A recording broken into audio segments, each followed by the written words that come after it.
culimada waaweyn ee magaalada Burco ayaa jimciin shalay soo afmeeray barnaamij khayri ah oo lagu magacaabo fataawa sharci oo ay ka wadeen masaajidada magaalada Burco kaas oo ugu talagaleen inay ka daaweeyaan jahliga hadhay bulshada ee dhanka diinta. barnaamijkan ay soo qabanqaabiyeen mu'assasatul karam oo ku hawlan dacwadda islaamka iyo kor u qaadida bulshada, kaas oo ay ka wadeen 10 masaajid oo kamid ah masaajidada waaweyn ee magaalada Burco ee lagu oogo salaada jimcaha oo socotay muddo 3 jimco ah oo ay ku hawlanayeen culimada magaalada Burco oo ay kamid ahaayeen muftiga Sheekh Ali Warsame, Sheekh Jaamac Ismaan, Sheekh Yuusuf Cabdi Cawad, Sheekh Mustafa Aadan Maxamed, Sheekh Rashiid Xaaji Aadan, Sheekh Aadan Maxamed Ismaaciil, Dr. Xasan Sheekh Ali Warsame, Dr. Faysal Maxamed Cali, iyagoo uga jawaabayay su'aalo ay soo weydiinayeen bulshada ku dhaqan gobolka Togdheer. Sharmaake oo Muuse Xasan oo ah gudoomiyaha mu'assasatul karam ee gobolka Togdheer ayaa ka warbixiyay maraaxilkii kala gedisanaa oo soo maray barnaamijkani, sidii mugga lahayd ay uga qayb qaateen culimada magaalada Burco iyo sidii ay uga faa'iideysteen bulshada ku dhaqan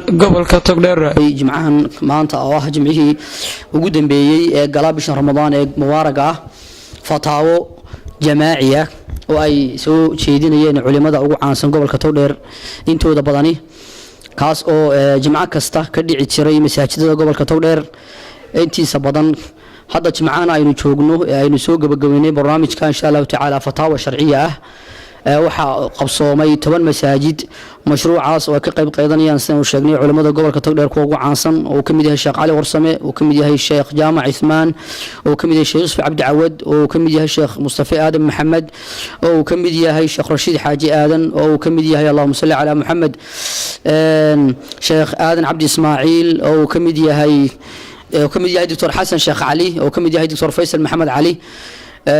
culimadaas badankooda waxa ay u labisteen ama ay u tafaxaydnaadeen bishii Ramadaan inay la wadaagaan walaalaha muslimiinta khayrka, iyagoo oo masaa'il fara badan oo qumuud iyo jahli kaga jiray bulshada ka daweeyay.